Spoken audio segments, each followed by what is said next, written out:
this is Richie from the Metal Cell podcast. I'm delighted to welcome James Loveday. How are you, James? Very well, sir. How's yourself? And Wayne Donaldson of The Wrong Kind of Media. How are you, Wayne? All good, Richie. Thanks for having us on. And my wonderful co-host, Evan, as well, is here. Unfortunately. Thanks for stepping in at the last minute. Fortunately, my man. Yeah. I'm actually sporting my survivalist top tonight as well. Big shout out to the lads.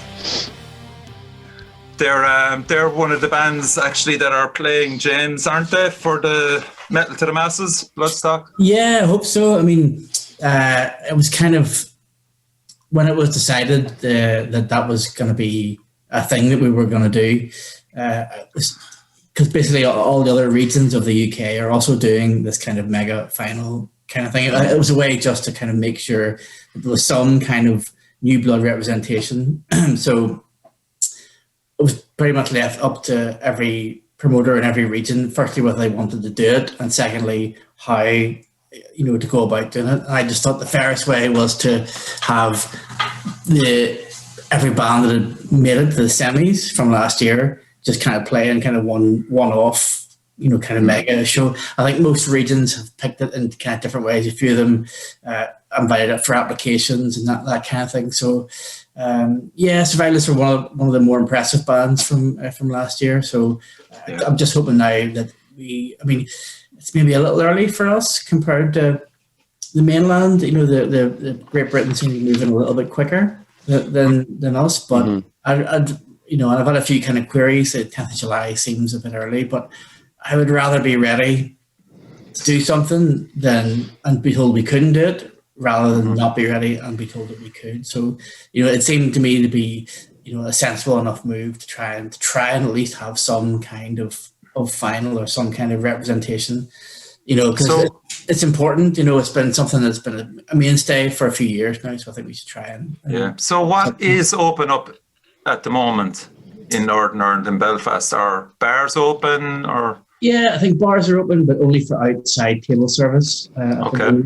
That may change on the 24th of May. I think some people are talking about that. But the difference with us was we didn't have any indicative dates, whereas mainland UK they had definite dates. Like, this will happen now. I made a whole kind of series of pathways, and each pathway had certain points that had to be met and that kind of stuff. So, but we've moved at a decent enough pace. So yeah, I'm broadly optimistic. I mean, hopeful, cautious optimism, I think, is the way forward at the moment. I certainly view things. I have a few things announced for August as well, but whether, again, it's the same thing. We'll just have to see. I mean, if there are restrictions and various things, we'll have to just take it as it comes. But certainly at the moment, it's on until it's not. Yeah, I cautiously booked a hotel in Belfast for the 9th, 10th, and the 11th. Very good, very good. So it's a family outing, and it coincides for a section of it. You always seem to get lucky with those coinciding things, anyway. Yeah, I mean, and just a happy coincidence. You know how it is, Wayne. Absolutely. What about you, Wayne? Have you been taking on any projects since things have opened up a bit? I managed to get one music video done with So Long Until the Seance, aka Sluts. There was a very short period when we tried to reopen last year, and we were able to get into a practice room for one day, and we shot a load of stuff against a green screen and then turned it into a sort of a comic book cartoon style music video. And that worked out really well. But apart from that, just, it's so hard to just achieve anything at the minute. I was out with the Pure Sonic Outcasts. Yep. God, I forgot that. Just for a few photos and stuff, and we'll have a chat about doing stuff in the future as well. Good guys, really, really good guys, and a great band as well. So, you're just trying to stay active and do as much as you can, but challenging. It's been very, very challenging to make anything happen, make anything work. I've tried reaching out to bands and say, let's shoot an outdoor video somewhere, but I think a lot of bands, just their motivation to try and do anything as well is just about what's the point kind of thing, But As I say, you do what you can. You try and get on with it. I think, James, you have the right idea, that kind of like better to be looking at it than looking for it kind of thing, because, you know, if you get the go ahead, there's that thing that I think a lot of bands are kind of fearing of, you know, needing to have something in the future far enough that, you know, it probably will happen, but also not too far that when it does get the full 100%, this is definitely happening, it's not a scrounge for everybody being like, we'll play tomorrow, you know, no practice, we'll do it. So I think having some kind of goal is brilliant. Like, just even, to be honest, man, just even that little bit of hope of seeing some kind of light at the end of it is great.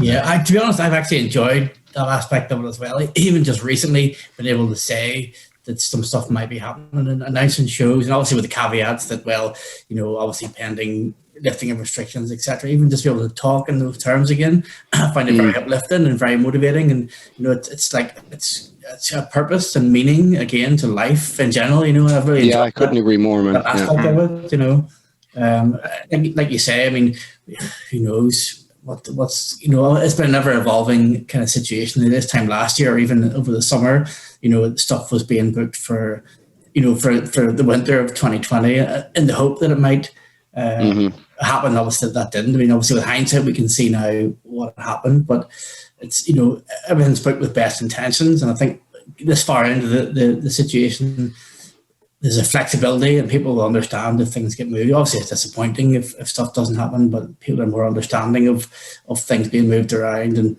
certainly for some of the bigger shows, I've been holding multiple dates in multiple years to try and make the best of it. And I think the bookers have had to adjust to that as well. That's a bit of a nightmare. Yeah, to a new situation of, you know, here's a run on dates that may happen in December. Here's the same run on dates for the same band that may happen in, you know, February 2021. You know, so they've had to adjust the way they do things, and you know, it's such a lot of variables in terms of venue availability and that kind of stuff. So it's just, I think looking at Bloodstock and them being so aggressive in going for this date that they've announced and adding an extra date for the bands that can't travel across, I think they're the light that everybody's looking at the moment, you know. I'd feel the same. Yeah, I think that's great. I think they're just, you know, at the minute, I think they're in the same boat as all of us. They're, you know, it's on until it's not, you know, and even the extra day was announced like last year as a way to kind of offset the disappointment of the 2020 cancellation. But I think that's the way I do it. It's just, that's a bit of positivity, you know, that's a bit of uplifting kind of, you know, let's just do this and say we're going to do it. You know, ultimately it's, you know, it's government policy that will dictate whether it happens or not them. But so it's not up to them to, you know, to make those kind of proclamations. It's, you know, it's on until it isn't. You know, I think that's a great attitude. It's like, let's try and let's do our best and, you know, be positive. And, you know, everyone knows, I mean, if it's going to be postponed, it's not a surprise, but you're not just, let's just go for it, you know? Yeah. I think it's really hard to kind of manage your own expectations as well, because on one hand, you don't want to be like super excited for it, because we all had that heartbreak last year when every festival slowly dropped off and each gig slowly dropped off. You know, we had big ones like Rammstein and Iron Maiden coming to Belfast, and then we all had to, you know, come to accept that these aren't happening. We got excited over something that's dead in the water. So for me personally, I don't want to start getting excited for gigs just yet. But at the same time, I don't want to be that guy that's sitting there going, they won't happen. Not going to happen. Yeah, you know, and it's you don't want to be positive. You don't want to be negative. You just kind of want to be a wee bit realistic and believe that if these gigs happen, if these festivals happen, brilliant, that's amazing. But at the same time, we got to accept that we're still a little bit, there's a lot of unknown. I mean, it's 3 months to Bloodstock. We're currently sitting in a situation where, technically speaking, I can't go to a friend's house and have a beer in his living room. And we think that in 3 months' time, we're going to be able to have 14,000 people in a field. But things do seem to be starting to move. The ball's rolling. And it's kind of hard. It's like, is this going to happen? Is this not going to happen? You know, we had a festival booked for that exact weekend, for the same weekend as Bloodstock, and they did cancel. Their reason was insurance. They couldn't get insurance. And that was simply it. Without insurance, something of that financial scale just cannot happen. So we're kind of thinking, right, well, that's cancelled. Initially, we're thinking, well, everything else is going to get cancelled then. But we were waiting for a day or two later that Bloodstock was going to go ahead and say, look, we have to pull. But they didn't. They're still saying that they're going for it. And we're thinking, maybe that will happen then. Maybe we should book it. And we're kind of sitting going, do we book this? Do we not book this? You know, is it worth booking flights and accommodation and whatnot? And then finding out it doesn't happen, or should we hold off for now? And it's just, it's all, there is that light at the end of the tunnel at the minute. There's definitely a big, heavy glimmer of hope. But at the same time, you just have to be careful that you don't set yourself up for disappointment, you know? Yeah, I think like it might be one thing for something massive like Bloodstock, but maybe this is just me thinking this way. But for example, if say if there is a gig in the Voodoo or like in Dolan's or somewhere small, that if that does get pushed back, or, you know, I feel like it's not going to be the kind of pushback that we've already climatized to, as in it's, listen, mate, 8 months, maybe. Like if something does get pushed back, I would be extremely confident that at least, like, you know, kind of end of the summer on, I really do feel like we'd be in a position that we can start like having gigs that without that fear of it being cancelled. But even leading up to that, if worse comes to worse, something does get cancelled, I can really see things not too far pushed back. And I think at this stage, again, we've gotten so used to things just, instead of, you know, everything was postponed at the start. Like we had tours that were postponed, things that we hadn't even announced. And you just kind of get used to being like, well, fucking scrap it. And again, as you were saying, you know, trying to get that motivation again then when everything's just a dead end stop in front of you is very hard. But I think at this stage, like, I'm just really trying to push on the thing that I really feel like we are coming at the end of it.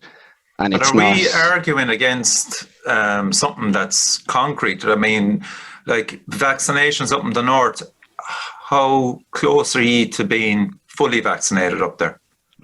It's the numbers 35 are something like, it's like 500,000 so far. I've had one, and half that much again. I've had two, something like that. It's quick. I mean, it's really good. They've opened it up to 35 to 40-year-olds, something like that. That's right. Yeah, so that's the driving force as well. That has to come into play as well. The vaccination side of things, you know. Yeah, I think that'll be the key for everything, for everybody going forward. And just to touch on some of those points, I think for us, even, you know, the island as a whole, I mean, for local stuff, it's easier to kind of, you know, and that's what we're most invested in. I mean, everyone on this that's on here right now is invested in their local scene.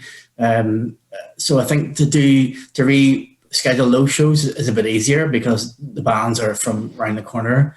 So it's easier. But when obviously you're talking about massive tours and those kind of things, it becomes a bit more, you're talking those 8 to 10 months. So there's the flexibility kind of built into, you know, well, if Pure Sonic Outcast doesn't happen in August, it may happen in September. But I think you're right, Evan. I think like maybe September, you know, post summer, we'll see, you know, both sides of the border. We'll see a return in some form. You know, that of course, yeah. Do you think we'll get bigger crowds at local shows because people are hungrier for it? I think so. 100%. Or do you think? Or do you think whenever it actually comes to it, people will go back to I'll go see your band next time. Definitely. Yeah. I think at the very start it'll be. I've said it before. I think you could play on a Monday, Tuesday night for an initial period where it's like every day of the week is sellout is a Saturday. You know what I mean? 100%. You know 100%. That will normalize at some stage, but the longer it lasts, the better. I think for 3 months you'll just see an explosion of, you know, doesn't matter who or where or when, there'll be crowds and stuff, you know, because people will just be happy to be out, you know, and that's like, and it's great. Like you know, I think on any level, you know, whatever happens, it can only be positive. You know, it can only be, you know, a good thing for whoever's playing, and that's to capitalize on that as well, and kind of, you know, to make those nights of the week and those shows the best you can possibly be, because it's you know, it's the first time, like I had coffee with, you know, I involved with Rabbits of the North, and I had coffee with one of the guys last week, and we were sort of talking. It's like, I haven't seen this guy in 14 months. 14 months. That's crazy. You know, and a lot of other people, you know, that I would consider friends, or I would be close to, or people that would, you know, haven't seen in that length of time and longer. So it's that level of, you know, the first time you get in a room together in the Voodoo Lounge or the Voodoo or Fibbers, you know, and you see those faces of those people you haven't clapped eyes on, people you only see, casual acquaintances, or people you only see. It's like, I haven't seen you in a year and a half, man, or 2 years. But it's that as well. It's a cultural, social thing as well. Yeah. Yes. I was joking about this recently. There's probably going to be situations where we go back into that environment that we haven't been in so long. When you're chatting away to someone and they'll walk away and you go, "Who was that? What band's he?" We touched on this a little bit before we started, and Wayne is a neighbour of mine, and literally, more or less a neighbour. And I haven't seen Wayne Donaldson in a year and a half. He lives up the street from me. It's that's crazy. Is that Yeah. I miss slipping you those fivers, James. It's been far too long. I miss that too, man. For different reasons. It's like, although we live close by, we would never meet in the street. It would always be at the next show, and you're heavily involved in Metal and Masses as well, and you're the Wrong Kind of Music podcast and stuff. So there's that whole thing, but yet we literally live 5 minutes apart, and we never see each other, and that's where we would meet. It's those, you suddenly realize that I haven't seen Wayne in, anywhere for a year and a half. That's when it gets to that level of I look forward to seeing Wayne at the Voodoo or at the Limelight or or anywhere else, or anybody that comes to any show. That's the joy of the explosion. But mainly Wayne, obviously. Naturally. Yeah. James, as a promoter now, what type of things will you have to have in place, we'll say, for Metal to the Masses? Are fans, say like me, that will arrive up from the Republic, will we be getting a temperature zap, or what? Have you looked much into the whole safety side of things, the segregation, or what's on your mind at the moment in relation to that? This is the thing, isn't it? There's no guidance from anybody right now, from the executive here, or Boris, or Nicola Sturgeon, or anybody else. Nobody really knows what is going to happen. A few ideas of what might happen, but myself and the venues will be guided by whatever they tell us to do. So I would guess maybe there'd be some kind of, like a positive or negative test result of some description, maybe an app or something like that.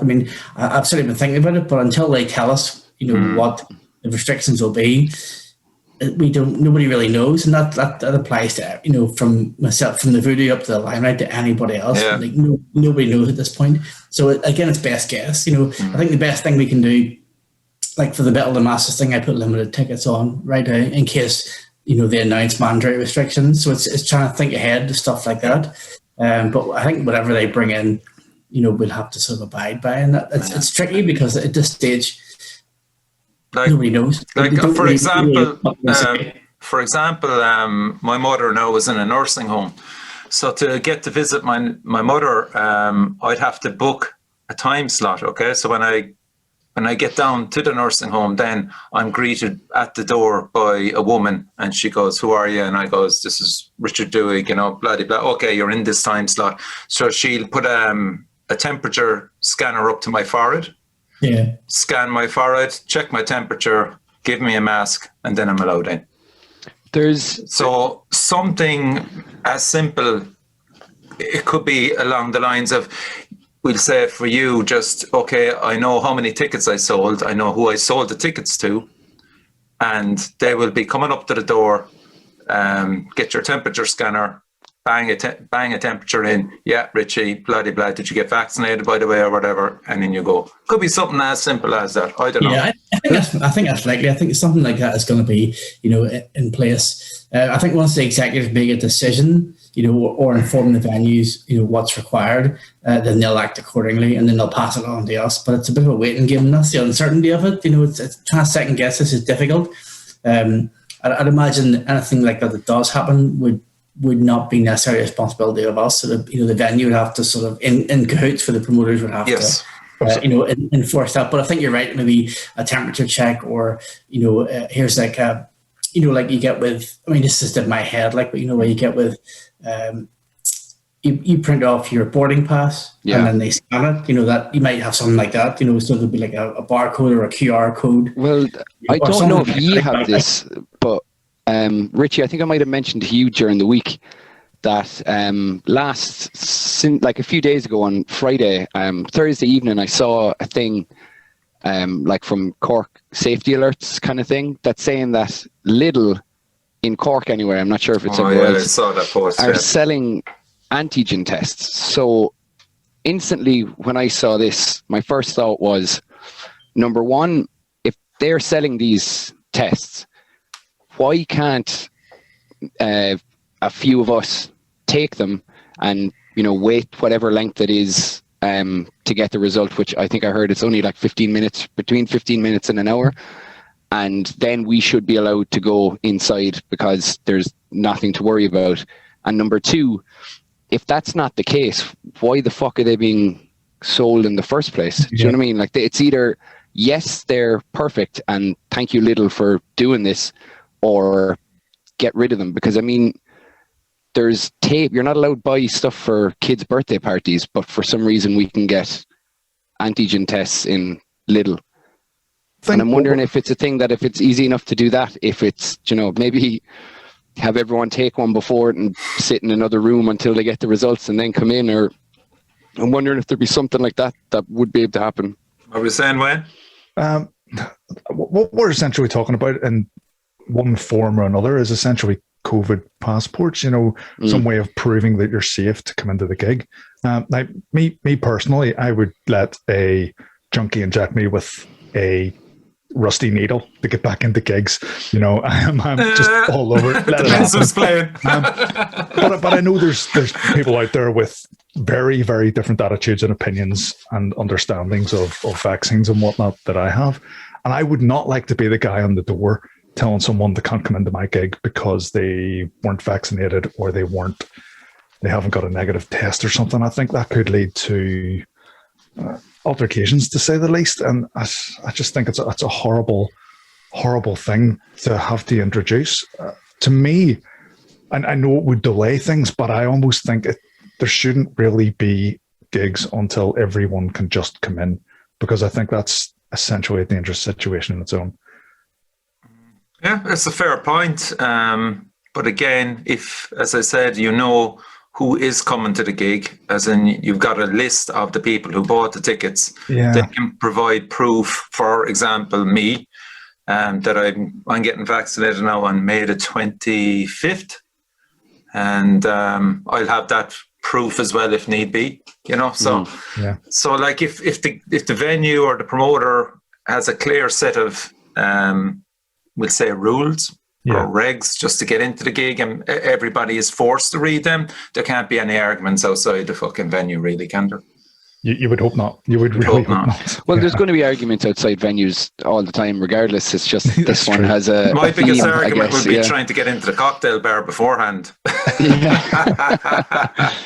But I mean, like Wayne, I completely understand where you're coming from, and even if it's a situation, you know, there's people that just don't want to take it. But I also know people that have underlying illnesses that are actually very just afraid to take anything. It's not that they're against it. It's just a fear of their own condition. And, you know, that's a separate thing to it. But at the same time, if it comes to being a thing that you need to be vaccinated, as irritating and horrible as that might be, for some people that aren't, if that's a step forward, that's a step forward. Like, it's not, I can't imagine this is going to be completely fair for everyone at all times. No, that's fair. Do you know what I mean? That's fair. Yeah, absolutely. But I definitely do get your point. But I think some of this is just going to be things are shit at the moment, and there's just no way to sugarcoat it. It's going to get less shit over time,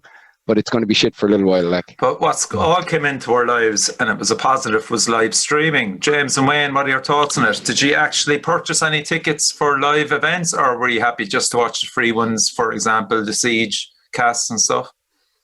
Maybe Wayne first, or I didn't watch very many of them, and I'll tell you why. My relationship with metal music is so intrinsically related to the live experience. Fair enough. If I couldn't go to live gigs at all, I probably wouldn't listen to much metal.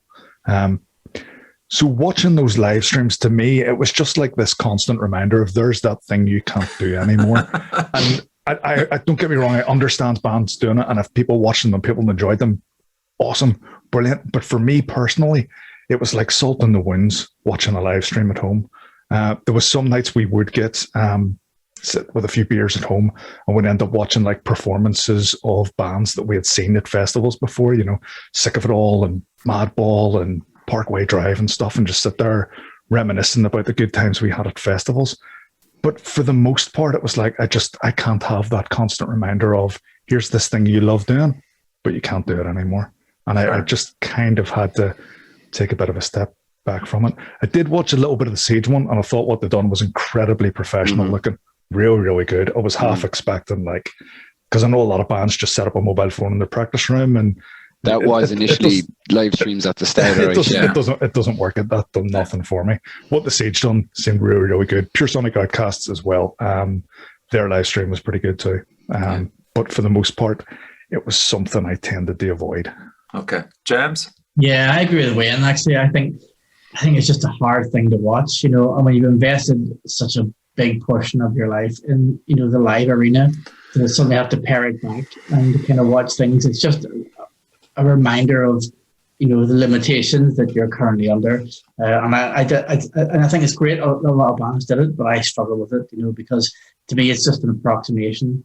And you know, I talked to a few bands about trying to do something like that, and it was, you know, and they're great ideas, but I couldn't emotionally get invested and involved in it, you know, because I just feel it's a step backwards, and for me, it's like crossing your fingers and waiting for better times. You know, I'd rather do that. I'd rather do it when it's right, or when it's as, you know, it's as right as it can be, than do something that it just isn't the same. You know, it just doesn't feel right. But like I say, I mean, the bands that did it, it's brilliant, and the Siege one was amazing, and they did really well at it. But I couldn't stand behind it, because I just thought it doesn't work for me the way being in the room does. You know, and there's a culture around it as well. It's not just watching bands. It's meeting your friends, or if you're on tour, you know, it's going to different places and seeing different things and meeting people, and you know, and being involved in the whole milieu of what it means to be in a band. You know, and to play shows and to lift large Ampeg bass cabs upstairs into tiny venues. You know, and you know, it's all those things that are part of it for me, and it's just genuinely getting emotional listening to this right now. I would argue then that, and we will use the Siege cast for example, because they did them so well. I think it actually fostered a sense of community amongst all of us. That's actually exactly what I was thinking.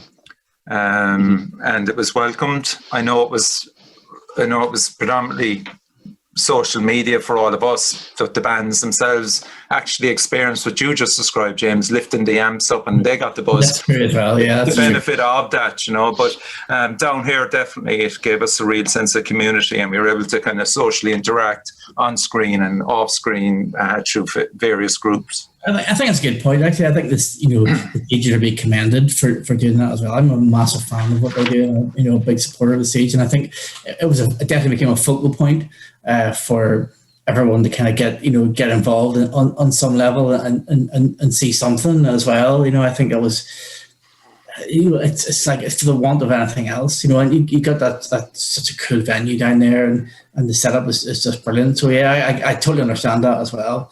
That it just became, you know, it's something that everyone could get involved in, you know, and there's a lot to be said for sitting, you know, in your living room on a Saturday night with a few beers, just watching a bunch of cool bands and not having to pay the taxi fare and, you know, that kind of thing. So yeah, those things were cool.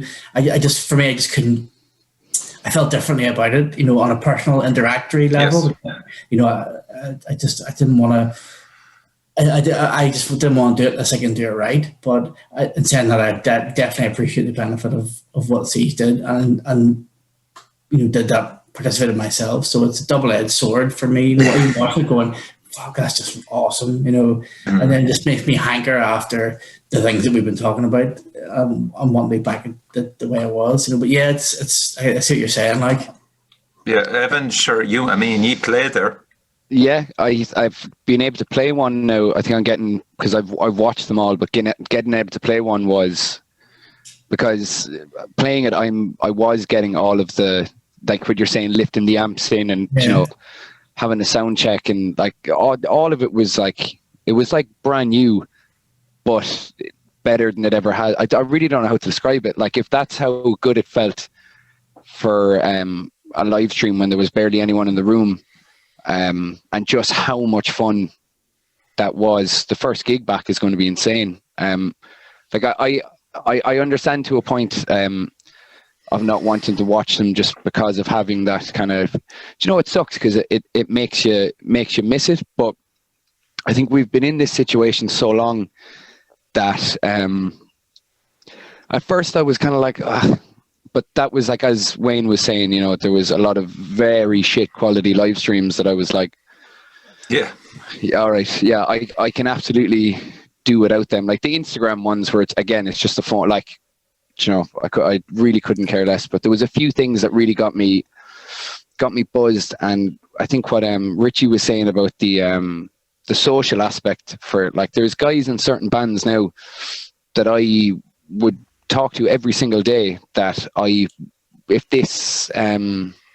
if all this never happened, I absolutely wouldn't really be talking to regularly. There's plans made with people that I wouldn't have talked to before. There's like, it's, even though everything was kind of pushed away, like, and I'm not, you know, whatever about social media, but it has its ups and its downs. And I think that was definitely an up for me, that there was feeling like there is some kind of community there. It's like, we're not, you know, an island. It's knowing that there's other people feeling how you're feeling, and it not, you know, that you're not talking about like, oh, this is shit, isn't it? It's like, we know it's shit, but that's not the only thing you're talking about. It's just, you know, swapping stories and just having the crack. And all the Siege ones being for charity as well means getting absolutely hammered. I don't feel guilty either, you know, I'm giving money for. Never feel guilty for getting hammered. Oh yeah, well, it's the morning after. It's. Oh. I think a lot of those online things actually as well, because they're up on YouTube now. They're actually replacing the live format of a DVD. I think the DVD business, the bands releasing DVDs, is dead now. I think people have released documentaries onto YouTube and stuff now, but actually owning a physical DVD is... It's gone. It's on the way out. But touching on some of the live streams, like the virtual festivals that I seen, I thought were a bit of a scam, if I'm honest. There was certain ones, and they were literally just showing festival footage from 2, 3, 4 years ago that was already on YouTube. And they were charging money for it. And I just thought those, all right. Now, don't get me wrong, I totally understand that these festivals are in a hell of a difficult situation, and they have to get some revenue in to kind of cover all those losses that they're making. But I thought that was a fairly distasteful way to try and get some money out of your fans, you know. But like, when in the kind of online world where this media is growing, especially for the likes of you, surely there's opportunity there for you, especially just to spend a day. If you can, we'll say now when things are quieting down, like you could spend a day or 2 days with a band, and that band can get content from you from an interview. You can video them playing live, and also maybe do a video of them in a different situation and put it online. So something like that has definitely opened opportunities. There was a few opportunities. I have to confess, I was very precautious, if that's the right word, through the pandemic. And there was times when a few guys would be like, you know, can you just come into the practice room and do a little bit of video, a little bit of photography for us? And it was kind of like, you know, we're not meant to have 6 people from 6 different households in a indoor space at the minute, so I'm going to have to pass, you know. So maybe I shot myself in the foot there, but you know, at the time you don't know how bad this thing was getting, and just decided I completely understand that, man. Like, I would step back from it, you know. Yeah, I don't know. I'm just, go on, James. I was going to say, I agree with Evan's point from earlier. Just that level of connection that you would have with with your fans by doing those kind of live stream things. That really resonates with me as well. You know, that kind of pulling together as a community. It's really speaks to me as well, because in the absence of, the thing that we love to do and the thing that we always do, this is more than capable substitute for that. So that kind of, when you said, like, when you talked about connecting with people in bands you haven't spoken to in a while, I was like, definitely, that struck a chord with me when you said that, because I think that's completely what it's about, it's one of the things that if you focus on the positive of stuff like this, and like really, being like, I'm going to fucking see what the good parts of this, like, if you're watching more of these, because again, Bad Rep have one like every Friday now coming up. Just, hop in the comment. The comments are actually fucking hilarious at points as well, to be honest. Like, I've spat drink all over my keyboard laughing at some of the stuff. But it's just great, and then after you're kind of like, oh, that was awesome. That wasn't I don't feel as shit as I thought I would. Like, there's a difference as well between the festival thing and the stuff that you're talking about. Yes, absolutely. Because it's more personal. That's on a level that like I say, everyone on here, is deeply involved in their local scene, and that type of thing is it connects the dots there. It's different. Again, as much as I love those fests, like a nameless festival where you're not just involved. So on a personal level, I totally ticks the boxes. It's quite interesting, and to hear you say that, man, I have to say it. Yeah. Like, to be honest, the big festival ones now, I actually didn't even. No, I didn't go there. I don't care. Like, and it's nothing against them, but it definitely is more of a, like, on the 19th Wednesday, there's an Audio Tree one, a live one of Jamie Lenman. I'm absolutely going to watch that. Like, I love Jamie Lenman. He has so many guests. Stuff like that now would be that's the furthest kind of thing. Or no, I think I watched the Pantera one. Oh, I did actually. Yeah. I watched that, right, but that was Mick Carey half an hour before it started being like, I'm going to drink cans and watch this, and I was like, yeah, all right, why not? Like, I'm already drinking cans. Like, but just jumping in with nothing planned, being like, yeah, fuck it. Like, but I was looking up there. I checked a few facts there with America, the way things are going with their music scene, and here's the stat there for you: 48% of music consumers stated that they'd participated in crowdfunding or donated to another source of supplementary income for artists during COVID-19. So 48%. Are you surprised at that percentage? Not really. No. Well, I thought it might have been higher, to be honest. I definitely added to more than I would have before this. You know what I mean? Yeah. Yeah. Right. I think when you look at like the art, like the people that you want to support, and even on our level, there's definitely more inclination to kind of give something to try and support them in some way, in terms of because again with us, it's not an income that's going to pay the bills, but it's an income that might just shave a little bit off the next album recording cost, that type of thing. Yeah. Get your actual rent paid, and not have to freak about that. And I know that financially the pandemic kind of hit a lot of people, and I don't mean to be disrespectful towards that, but I found myself with a little bit more cash because I wasn't going out at the weekend to gigs. I wasn't going to festivals. I wasn't going on holiday. So I, like, right at the start, I was like, okay, what bands are selling t-shirts right now? Because I've got a few quid here. I did the exact same thing, Wayne. Yep. I think there was a week where I ended up getting like 7 t-shirts delivered in the same week. Just today, Jake from Elder Druid, he started a Scarlet Dagger.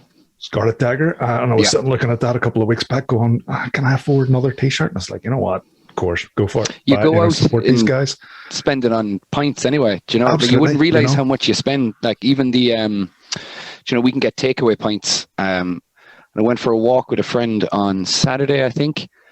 We didn't even have that much, just walking around enjoying the sun, and I got home and checked my balance, and I was like, did I really spend that in like 3 hours? I'm home at points. Takeaway points. I'm home at 6:30 in the evening, being like, I'm dreading, like, financially what it's like back at the first gig, because everyone's getting a shot off me, and I'm like, I think I get paid enough for my job. Oh no, not when I have to go outside. Like, I've paid enough to get takeaway every night, but not. Man, I have a running fucking it's like a comedy show with the postman that delivers stuff to my house. She just came to me today, actually. There's one now for you, with a big box, and she goes, "Will you please open it in front of me?" And I goes, "Yeah, of course I will." A dangerous game, isn't it? Cracked it open, and it was a curse monk or hat, yeah. So it's mental. I have bought so much over the last few months, and some of the stuff I can't even remember buying, and it's just arriving and going, fuck. You're actually texting bands going, did I actually buy that, or should I had to message Tom from Zora being like, have you sent out t-shirts? I actually can't even remember if I got it or not. Do you know, like what I've been doing is just in my emails, if I just search Bandcamp and get rid of all like the shitty emails, I'll just get all the orders that I have, and I'm like, yeah, it's like there's a load supposed to come that I ordered from April in the end of this month, and then some in June that I was like, I don't remember ordering that, but that's a nice t-shirt. Like, yeah, that's actually done it really well. Give a big shout out to Andy from the Crawling there with their release, The Sparrow. Absolutely, yeah. I think it speaks to, like you say, it speaks to the community spirit, you know, and what we can do with our disposable income, because we all have it. And like you say, Evan, you know, you buy a rake of pints in a pub and buy a shirt anyway. So it's the same. It's the same kind of thing. You're investing the same, and maybe a little bit more because you're not, you know, you might be buying pints on the road, but you're not maybe paying for your cab home. So there's a little bit more money that's kind of spread around. I think, you know, again, that's the positivity of it. I really get off on, because everyone seems to have done the same. A lot of people seem to have done that. It keeps you going. Like, do you know, it's the whole thing. Appreciate it more than anything. You know yourself. Yeah, like, I mean, the government don't give a fuck about us, so we might as well give a fuck about us. Do you know what I mean? Like that kind of attitude of like, regardless of how much funding is going to come in and how much, like, that's no reason for others not to want to fund each other. Do you know what I mean? Like, just to get it stronger between us all. And even I think I've said it a few times that, like, when gigs start coming back, I really just want to see, like, people being like nicer to bands, not that people be dicks to bands, but, you know, really supportive bands, you know, swapping contacts, man. Do you know, there was people that got onto me today looking for numbers for people in certain venues, and I'm like, there you go, man, absolutely. Like, you know, I'm not going to fucking hide anything. Like, get onto this guy, or, you know, if you want to go over to the UK, this guy's great. You know, I'd like to see more bands doing that as much as possible, or, you know, touring outside together, you know, because. But I mean, you have a massive scene up in Northern Ireland with the amount of bands that are there. So there's no fucking reason why most of them bands cannot do a tour of Ireland. No reason. Easy. Absolutely. I think with us, I'm sure Wayne will agree. Like, I mean, I think this, you know, I'm always constantly impressed. I'm really proud, actually, of how supportive everyone is of everyone else. You know, there's a really good vibe. You know, I think even island-wide, to be fair, there's a very good atmosphere with, you know, a good cross-border support as well for everybody else. And I've actually really enjoyed doing that and being a part of that as well. I think that for us, I just think I think more than anywhere else, more than maybe the mainland, you see a lot more supportive behaviour and a lot more positive interactions with everyone, you know, and you'll have seen that as well, Wayne. Yeah, absolutely. Yeah, definitely. There was a point in time, and I think maybe some of the bands have shifted away from this, but the hardcore bands from Belfast and Dublin had started coming together and playing under the All Ireland Hardcore. When I say label, I don't mean record label, but like a collective sort of thing. Yeah. And it almost got to the point where there wasn't Belfast bands or Cork bands or Dublin bands. They were just All Ireland hardcore bands, and they played the same gigs and the same shows. That as well, I think. And, you know, it was the likes of Hollow Truth, and I can't even remember. It was a great period. It was really, really good. Really good shows happening, and a really good positive vibe. You know, some of the shows in the war zone and stuff. I really miss that. I'd love to see something like that again. Never got to go there. And I think that idea, you talked in the previous podcast about the All Ireland Metal Project. That's a similar sort of ethic, you know, just we're all in this together. Let's pull together and make something really, really good and support each other. And And I know it's inevitable whenever you get anything like this, there ends up being some bitching about something or little arguments and stuff, But, yeah, absolutely. Yeah. But for the most part, there's so much potential there for bands to pull together and work together and start playing together. We've seen it before. Like, I remember whenever we just started going to gigs, there was a band from Dublin, Two Tales of Woe. Do they still play together? Oh, yeah. So that's Carl. Carl does the podcast, Court podcast. Yeah, he's a vocalist. And we'd seen them a bunch of times. And then there was a band from up in Derry, Londonderry, call it what you will, called Triggerman. And I just remember thinking, Triggerman. Yeah, these two bands should be touring together because their sounds complement each other so well. And 10 Ton Slug and like them used to do, like, again, it was that thing, the 10 Ton Slug and Two Tales of Woe. They was support like, the crowbar. They had t-shirts like the Woe Slugger. Like little thing, like that's proper. Like they're mates, like, And you see it so many times where there's certain bands that they look like they would click together and work and go on tour together, and brilliant. I just love to see more of that, Yeah, and I mean the amount of Northern Ireland bands that have been on the podcast has just been unbelievable. Like, it's just like, it's fantastic that you've such a great scene up there, and the more the merrier that get down south, man. It's going to be great. Like, and I mean, and to you, James, as well, the fact you came down to Cork with Sky Pilot as well, it's a fucking great scene. Great band as well. Yeah, another great band. It's an all island mentality, it's such a positive vibe, I've never not enjoyed any of the trips or any of the, I know the Two Tails guys really well, and the Slug guys, it's easy and it's effortless, and there's a lot of positivity, and it always comes across really well. I think that we vibe and bond together so well, and it's just really easy and very, very enjoyable. I love it. Love being part of it. I love to see them guys. Even like at Bloodstock, I think a lot of people, there's always a big effort from the northern and southern bands to go and see each other and kind of support your neighbours, kind of thing, brothers. I think that's brilliant. We definitely have that kind of very supportive of each other attitude. I don't see it. I don't see it in most other places or a lot of other places, but here on this island, I think we're very, very good at that, and very, it's very positive. It's brilliant to see, like. Yeah, and as well as that, we're forgetting the Scottish scene that are back and forth regularly to Ireland. Totally. Absolutely, yeah. I think it's the whole thing as well that, like, if like all of Ireland were dicks to each other, it's like that's going to run out quick because it's so small. Like, if you put Ireland into like somewhere like America, and if that size scene were shit, just avoid playing there. It's like 5 hours of a drive out, like whatever. But I think when like everyone's so close, it's like you're going to run into people.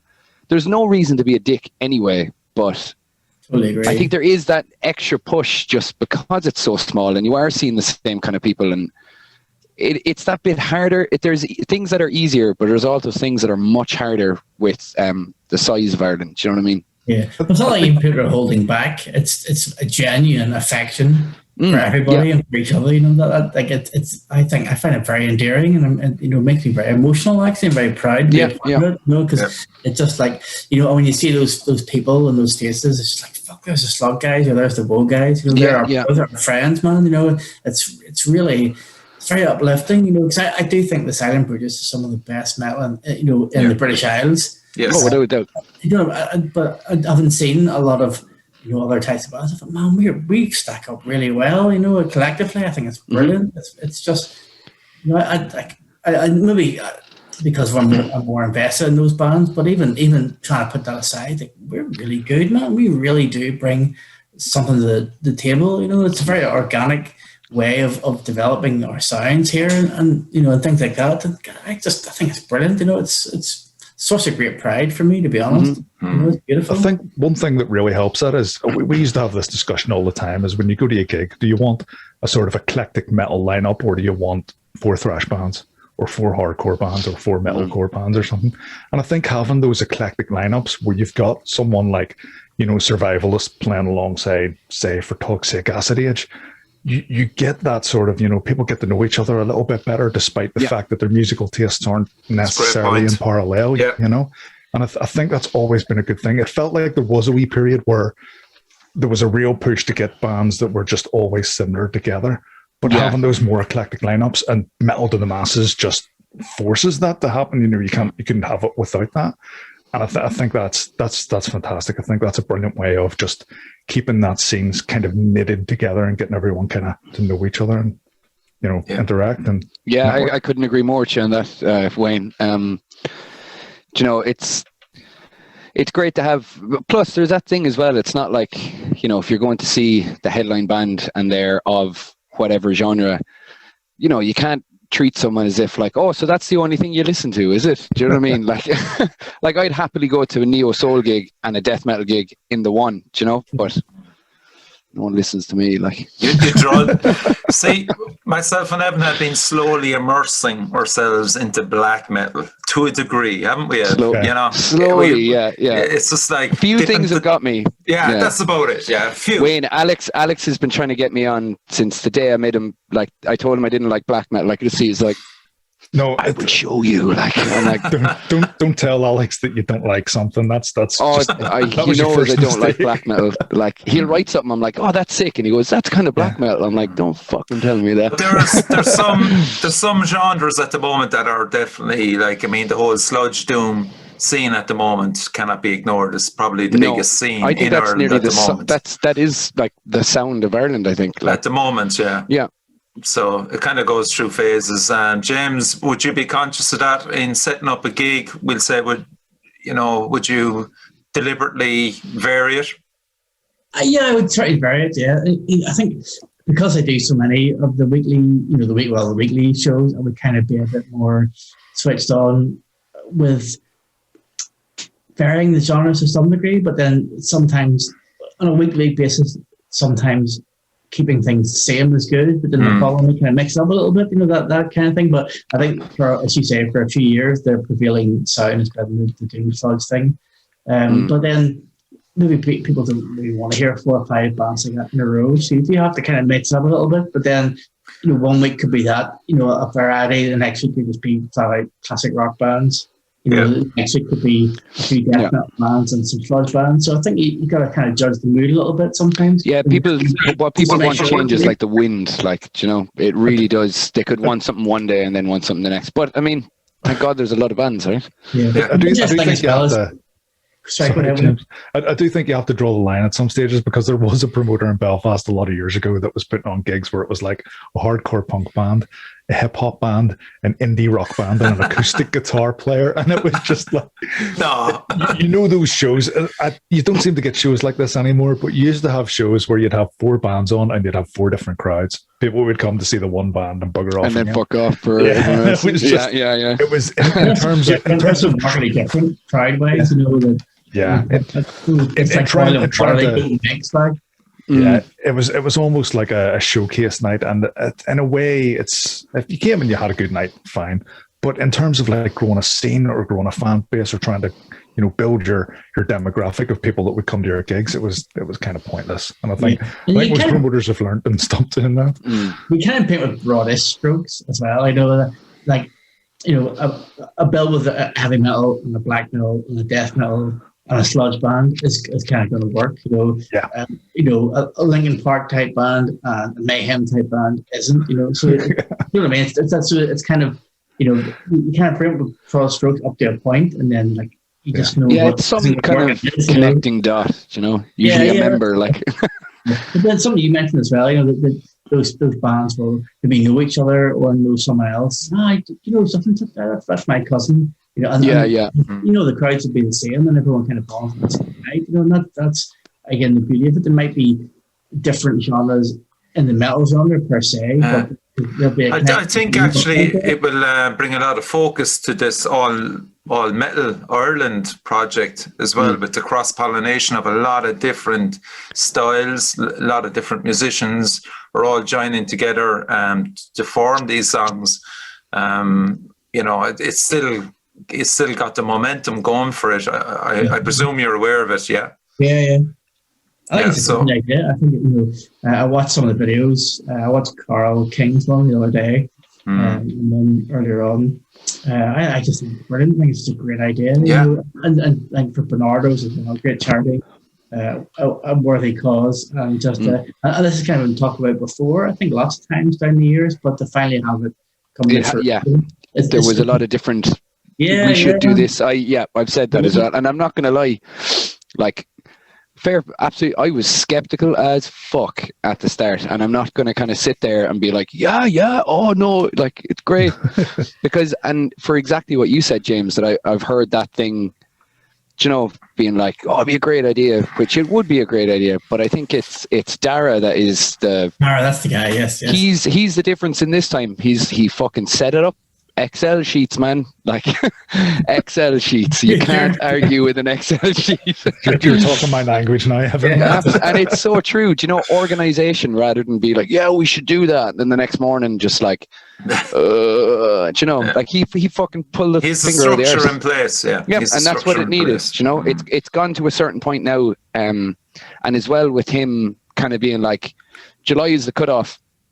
I'm really sorry if you don't make it, but we might do another one. Do you know, and having that attitude of not being like, oh, I'll give you the extra week or two. Just here's the date. Yeah, right. I think it's just taking someone like him to get it by the scruff and you know, can't be prepared to some extent to be the bad guy. You know, yeah, and absolutely. You know, and set deadlines and say, look, if this is going to be done, this is how it has to be done. And someone to be, you know, take overall command of it. And I think that's why it's worked this time, because, you know, he's not afraid to kind of make decisions that may upset some people, but he's like, you know what, this is how it is. Has to get done. Get done. You know, this has to get done. But James and the rest of you, I would say that if something like this was attempted 10 years ago, it would have died a death, because ultimately, as you all know now, we're living in a world where the digital release is basically what we're all using, what we're all seeing on our phones. So for an all Metal Ireland project to work and to digitally release it, of course, we get to the right people.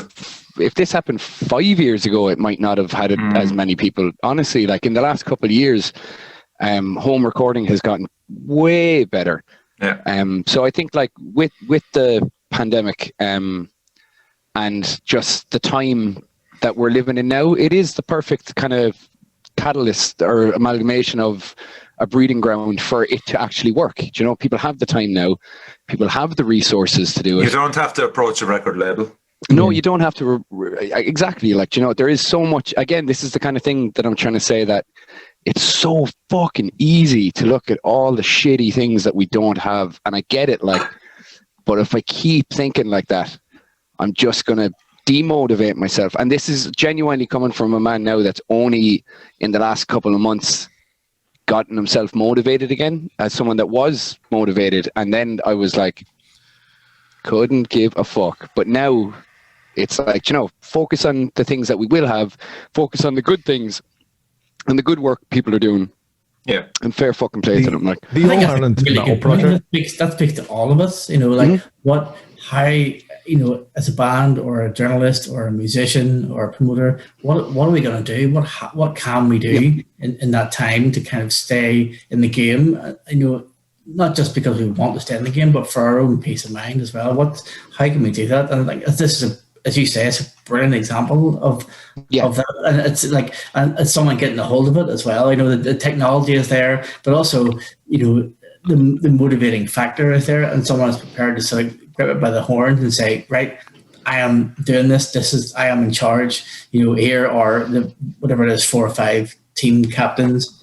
Yeah, you know, this is what you will do. This is your job. You know, it's from the top down. So it's the technology and the motivation as well. So that's I find that really interesting. Absolutely, man. Wayne, yeah, you were about to say something. Do you think this is something that can take to the stage, or do you think this will just be purely put it out for, like, as a release? You never know, man. Like, I haven't a clue. That's a fucking shit ton of organising. Let's just get to the release first. That's all I'd say. Let's get the release out first. Like, I definitely get where Wayne's coming from. My only thing is, as great as that would be, again, not to be skeptical, but I know if I was involved in it, when I can do stuff with my own band they'll I'm get not. priority. I'm Yeah. 100%. I've Yeah, waited long exactly. enough, and it wouldn't be anything against anyone. There might be a lot of people that actually weren't in bands previously, but might have started writing songs, and there could be something that comes out of that, which would be great. But me personally, I couldn't imagine wanting to put any other time into anything other than what I've been waiting to do for so long. Do you know what I mean? Fair. I think it might be like, you know, in 12 months' time, people will be like, oh, I remember that thing we did last year, let's try and do. But I think you're right. I think people are going to be like, you know, this has been a really cool thing, but my band haven't done, or I haven't seen this guy, or my band haven't done anything in, you know, in a while. But in a year's time, you know, that might be a kind of thing where folks would go, fuck, that was class. Remember that? That's, Absolutely. I guess it was low maintenance, you know, for the people involved, so they could do it without impacting their other activities. I guess certain bands, if someone was in a band and they had put together a song as part of this project, they could then incorporate that song into their own band's live set occasionally or something. I think Probot's a good example of that too. It's kind of, you know what I mean? Like that Shake Your Blood thing that Lemmy did. They did it live a few times, so that's maybe an example of how that might work, you know, for those involved. So that's quite cool. You never thought of it. That's a good point. The more bands we have, the better. So you know, like there's like Black and White here. Do you know what? I was up playing drums in our rehearsal space in Blackpool, and you know, like when you're in a unit and you hear the same kind of bands a lot, do you know. But there was songs that I was like, I've never heard this before, and I stood outside the door. It was some new band, and I just popped open the door really quick, and I was like, lads, whatever the fuck you're doing, keep going. You know, like unreal to see new bands, and then just walked off. But I haven't a clue who they are. But if they are watching, just fucking keep doing it. It sounded great. If there's another band to add to a bill, if there's, you know, more things going on, unreal.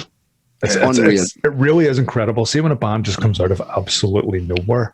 I remember there was a period of going to local gigs where I was starting to get a wee bit, we're seeing the same bands kind of time and time again, and then went down to the Limelight on Saturday afternoon and caught a band that I've never heard of called Lock Horns, and just stood there with my jaw on the floor going, where have these guys come from?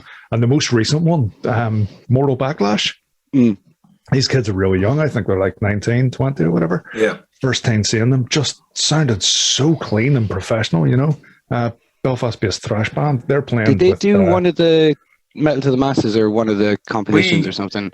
I know we've covered them all right. Yeah. But did they do one of them? I think that's where I seen them. Yeah. Yeah, because I actually remember you talking about that on one of your podcasts, I think. And I was like, fuck, I love that. Like, you know, going to, again, that's the thing of like bringing it into those kind of Battle of the Band-esque things where you're like, you're going in and it's just going to be a mix of everything, you know?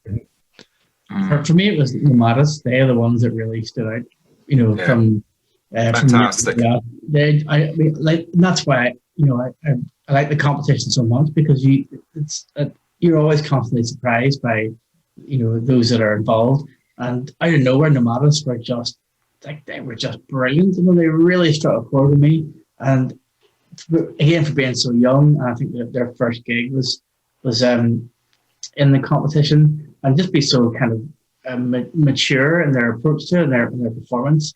It's just like immediately my ears picked up. I just like, these guys are just brilliant, you know. So it's you find those hidden gems by doing stuff like that. Yeah. It's very rewarding, you know. Freddie got Max Cavalera to announce their album title. Did you see that? Yeah. Oh, is that the cameo thing? I actually saw it. Yeah. So the cameo what a way thing, to do it, man. Fucking absolutely, yeah. So cool. Play. You know, but like with bands like that, I mean, what do you think yourself? Which social media works for them? Are they better off Instagram for everything at the moment? No, I've had this argument before. Don't sit down and pick one. Hammer them do all. it all. You know, get Twitter, get Facebook, get Instagram, get TikTok. You know, it's the shotgun approach. You know, have them all. I think that Instagram has as much noise the as you can. kind of I think in the minute, interaction. Instagram, It's the strongest one, but have them I would, all, yeah, for sure. I would see more feedback on Instagram at the minute, but I think as Wayne says, it'd be to your detriment not to attack all of them with equal ferocity, because you'll always pick up followers and new fans, through Twitter and Instagram and Facebook and all of them. They're good tools, if you use them in the right way. But you can link Instagram to Facebook as well. But Evan, you've been wary of the public perception of Worn Out as well, that you're just putting stuff up there for nothing. Yeah, well, that was after the live stream. Kind of made just a conscious decision of not posting during all this, because there's a lot of stuff being. There's a difference of posting actual content and then just posting to be like, we're still here kind of thing, which I totally understand. If it's good stuff you're posting, like there's a lot of bands that have managed to find great, like hilarious things to be posting during it. But I can sympathise, man. The most important 100%, thing man. Is 100%. is for you and your art. Simple as that. They're the most important things. That's exactly it. Fuck the rest of them, So if you feel that way, 100%. It's when we're ready to make the noise that we want to make is when people will know. But until then, I'm just going to talk shit on podcasts,